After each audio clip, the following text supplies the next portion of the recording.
What's going on, Hokie Nation? Welcome into this week's Triumph Spotlight. Our guest today is redshirt senior wide receiver on the Virginia Tech football team, Mr. Da'Quan Felton. A Portsmouth, Virginia native, Da'Quan Felton spent 4 seasons at Norfolk State before transferring here to Virginia Tech, adding a special weapon to the receiver room. A big game coming up for him and the Hokies this weekend. Da'Quan Felton coming up next on this week's Triumph Spotlight.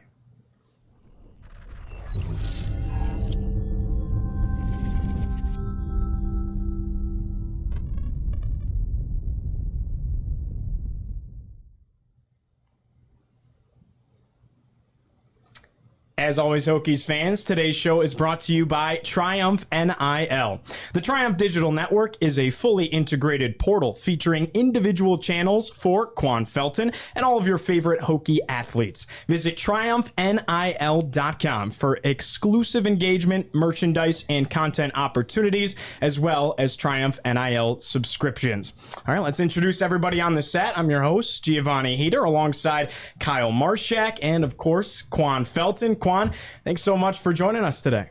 Glad to be here. Awesome. Well, you got a big game coming up this weekend. We're going to talk about Old Dominion. We're going to talk about the upcoming 2023 season. But first, I kind of want to take you back, right? Want to take you back to your days at Norfolk State. And then, you have the opportunity to enter the transfer portal. What brought you to Virginia Tech? Just different opportunities, better level of play, better competition, things like that. All right. Now kind of dive into that a little bit for us. You say better level of play. You played FCS ball, super dominant at Norfolk State, right? Was it always kind of your dream to go play at a Power 5 level? That's quite the jump, FCS to the ACC.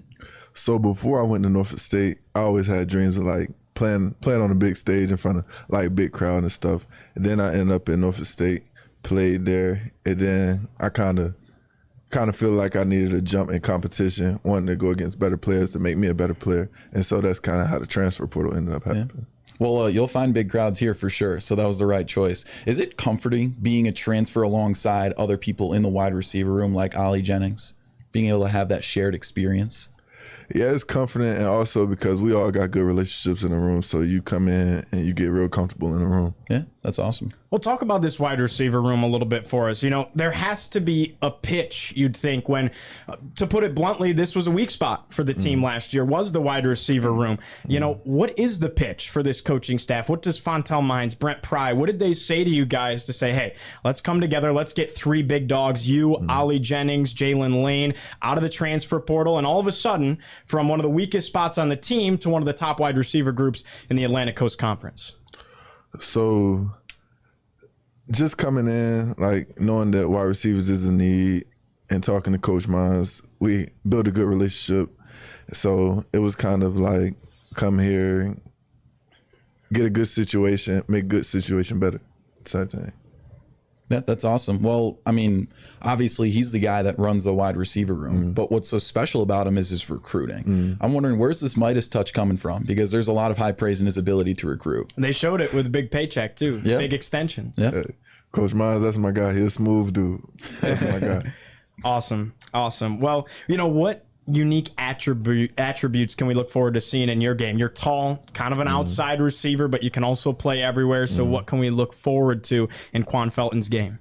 Versatility. You put me on the outside, I'm going to dominate. You put me on the inside, I'm going to dominate. Also, with the other transfers, anywhere you put them, any receiver in the room, really, you put them in any spot, they're going to dominate. So you got Gio covering you, right, as a cornerback. What's the go-to route right here?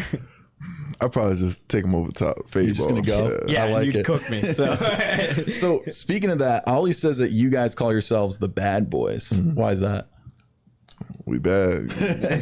I love it. What was your best memory of this past fall and summer camp? Anything that sticks out? Any big play? Any point where the team just kind of came together? There was high energy? Anything like that? I'm not going to say big plays because there were many big plays made, but more so the energy and just the energy in the air, competing against the defense, talking trash to the DBs and all that. I live for moments like that. To stack on top of that, Tyler Bowen described it as really competitive. So what was that nature like, that, fun-loving competitiveness between you and all your teammates? Well, we know on the field, we against each other, but in the locker room, like, you know, we brothers. Yeah. But on the field, like, you'll hear me talking trash to DBs all day. You'll hear DBs talking trash to us all day. Who's the toughest DB to go up against? Is it Mansour Delane? There's some other big names in there as well. It's another stacked room, right, between both the corners and the safeties. I can't put one DB over another, but I just get good work from all of them. Okay. Like, all the DBs give me good work. Well, that's got to be promising. I'm curious, what is the offseason like for a transfer? Obviously, very, very different experience than somebody who's been here for maybe 2-3 years and knows the ropes and really gets into their routine. How much different is it for a transfer? When did you actually get here? And when did you get to work? And what did that look like? So I actually got here on my birthday, January 13th. And the transition, like, you just got to be locked in, learning the plays, taking care of your body while making sure you still on top of your grades and stuff. So it's all about time management. Sweet. So in terms of, that transferring process, right? We keep going back to that, what drew you to Blacksburg. How about the names that you see on the schedule? And obviously you start with ODU, but then you get some big ones down the road. That's got to be really cool to be able to play against that type of competition. Yeah, it's exciting. More so exciting that because I know me, I feel like I can dominate on any level. So it's exciting to be able to go against bigger schools and bigger players. Awesome. Anybody on that schedule kind of stick out to you? You get to go play in Tallahassee against Florida State. Big Thursday night game against Syracuse. They got some good wide receivers on that team. So who sticks out to you? I'm gonna say I'm excited to go to Tallahassee, but right now my main focus is just ODU. That's a good answer right there. That is a good answer. That's a coach's answer right there, huh? So, I mean, we mentioned it, and I think I know what your answer is going to be, but is there any challenge at all moving from FCS up to Power 5? To me, no. I'm gonna just do my thing. Figured as much. I want to ask you about this whole, obviously you're from Portsmouth, Virginia. Virginia Tech has put such an emphasis on recruiting the state of Virginia. And now they're doing this thing where they're getting transfers who were originally from this state, who they, maybe didn't recruit or did recruit originally and players chose to go elsewhere. I'm talking about you, Ollie Jennings, who ended up at West Virginia out of high school. Antoine Powell-Rhineland on the defensive side, who was a Virginia guy, ended up at the University of Florida, almost came here. What has that emphasis been like, and how important is it to you to represent Portsmouth, coming to Virginia Tech, and putting a stamp on the state of Virginia that this is the marquee school in the state? It's pretty cool that we're recruiting from out of Virginia. And it's exciting because you take people from Virginia and you have the opportunity to bring a national championship back to Virginia. Now, I'm not from here, right? I'm from New York. He's from New York. We're from the same hometown in New York. So, as a kid growing up in Virginia, playing football, was this the marquee school? Like, is that how it's looked at as a football player at the high school level? Yeah, like growing up where I'm from, like, Virginia Tech is the talk. Like, a lot of people talk, when you talk about college football, like, you're going to talk about Virginia Tech. I think that makes people pretty happy. No, that's a really cool, deep-rooted culture, right? Well, speaking of culture, you're from Portsmouth and stuff like that. What was rooted in you off the field growing up? What does Da'Quan Felton do away from football? Mainly, like, be outside, playing with my friends, like, playing basketball, playing video games, stuff like that. Nice, living the life. Is there any pressure that you feel both as a team, as an individual heading into 2023? You weren't a part of it, but last year wasn't exactly what the team was looking for. But so many weapons on this team, so many additions. Is there any kind of pressure, or is it pure excitement and you guys know exactly what you can do? It's pure excitement. It's not really an impression when you prepare. So it's like we're just gonna go out there and do our thing. Awesome. So it sounds like you guys have a really good mindset of just focusing on the team ahead of you. Is there any looming, sense in the locker room of a goal overall on the season in terms of win-loss or anything specific like that? Trying to win ACC championship. Yeah, I like that. Set it high. Everyone's talking, let's get to a bowl game. Forget that. ACC championship ACC sounds pretty good. There we go. All right, well, we want to do a speed round? I'm ready to go. This is going to be like a little bit more fun, a little less pressure-y questions, and just a good time, and we'll kind of let them rip. Kyle, you want to go first? Sure. All right, pregame playlist. What's hyping you up? This is one of my favorites. Song specifically or genre? You can go both. if I go genre, it's gonna be hip hop or rap. If I gotta go 2 songs, Skrilla one of them, and for ODU specifically, Get Back by YTB Fett. Oh, okay. Ooh, okay. okay. That's tough. All right. And break that down a little more. How about like 3 artists that like have to be on your playlist? Lil Baby, Kodak Black. Third one, I'll go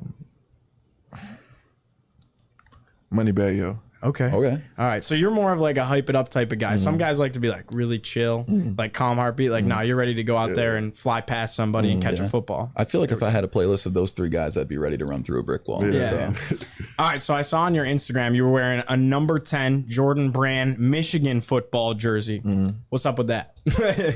Oh, it was just to go with my Michigan dunks. Okay. And I like Tom Brady, so it was just okay. I figured even though it was Jordan, had to be a Tom Brady jersey. I like that. I like that. Okay, well, you're from Virginia, so you've been to Cookout, right? You have a big specific order, milkshake flavor?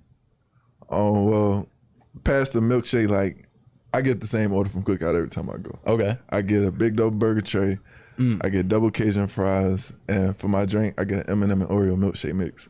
So last time we had this conversation, it was Kara Lewis here. She's one of the volleyball players. And I told her, our producer at the time was Carter Hill. He orders 6 cheese quesadillas. We pull up with, a co-producer intern that we have in the office today, Robert Bateman. He ordered 4 cheese quesadillas. So I wanted your take on that. What's the deal with cheese quesadillas? Is that a yay or a nay?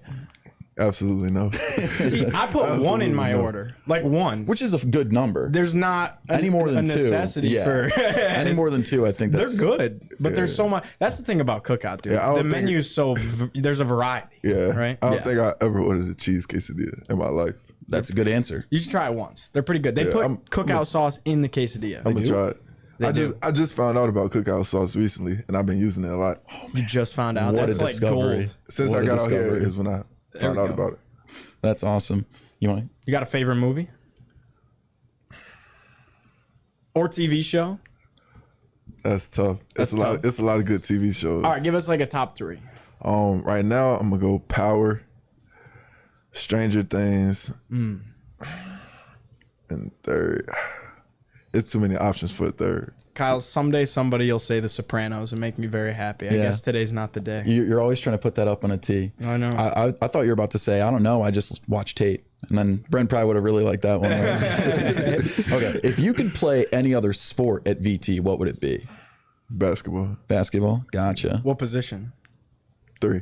Okay. Small forward. How tall are you again? 6'5". 6'5". That's like perfect, actually. Yeah. No, he's got that. Yeah. All right. We kind of already asked that one. We're going to go with the toughest DB. How about favorite Virginia Tech athlete that you've gotten really close with? Could be on the football team or doesn't have to be on the football team. Athlete or athletes? We can go plural. Why not? Athletes, I'll say Jalen Lane, Derek Canteen, Antoine, and Mario. So you're tight with all those guys. That's pretty sweet. I got a follow up to that. Little kind of a follow up. It's kind of unrelated though. What does the lifting routine look like for a wide receiver? Is it like very specific to the position group, or is it kind of like a lot of the same stuff the rest of the team's doing? Like, is there a lot of like plyometrics and jumping, and like how does that look? I'm very curious.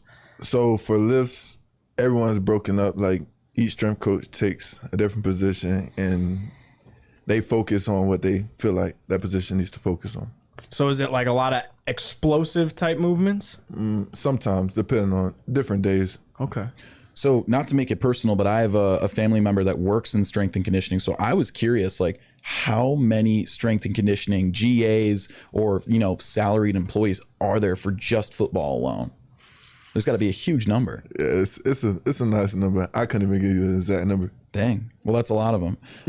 Well, final question for you, and this one's a tough one. I was wondering how you want to be remembered at Virginia Tech.